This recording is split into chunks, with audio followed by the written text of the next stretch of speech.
ইন্না লিল্লাহি ওয়া ইন্না ইলাইহি রাজিউন। 7 বছরের ছোট্ট শিশু রামেশা দ্বিতীয় শ্রেণীর এক নিষ্পাপ শিশু। যে বয়সে একটা বাচ্চার হাতে থাকার কথা ছিল বই আর খেলনা, সেই বয়সেই তাকে পৃথিবীর সবচেয়ে ভয়ঙ্কর নিষ্ঠুরতার শিকার হতে হলো।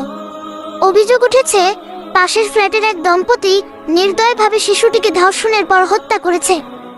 আর সবচেয়ে ভয়ঙ্কর বিষয় হলো এই নৃশংসতায় স্ত্রী ও স্বামীকে সাহায্য করেছে। ভাবুন তো একবার, যে মুহূর্তে ছোট্ট রামেশার উপর অত্যাচার চলছিল, ঠিক সেই সময় তার মা ফ্ল্যাটের বাইরে দাঁড়িয়ে মেয়ের জুতা দেখে দরজায় ডাকাডাকি করছিলেন। একজন মা হয়তো তখনও আশা করছিলেন আমার মেয়েটা দরজা খুলে বের হবে, কিন্তু তিনি জানতেন না তার বুকের ধনটা ঠিক তখন মৃত্যুর সাথে লড়াই করছে। কিভাবে পারে মানুষ এতটা নিষ্ঠুর হতে? কিভাবে পারে একটা নিষ্পাপ শিশুর কান্না শুনেও তাদের হৃদয় কাঁপে না?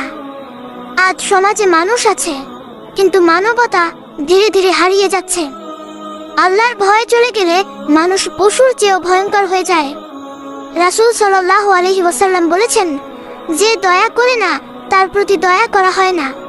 সহিহ আল বুখারী।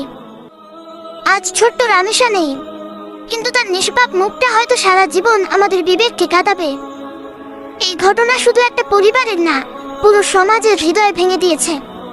আমরা উন্নতির কথা বলি, সভ্যতার কথা বলি, কিন্তু যদি শিশু নিরাপদ না থাকে, তাহলে সেই সমাজ কখনো সভ্য হতে পারে না। আমরা ছোট্ট রামেশার হত্যার সুষ্ঠু বিচার চাই, দোষীদের সর্বোচ্চ শাস্তি চাই, যাতে আর কোনো মা এভাবে নিজের সন্তানকে হারিয়ে না কাঁদে। হে আল্লাহ, ছোট্ট রামেশাকে জান্নাতুল ফিরদাউস দান করুন, তার পরিবারকে ধৈর্য দিন, আর আমাদের সমাজকে এমন অন্ধকার ও নিষ্ঠুরতা থেকে হেফাজত করুন।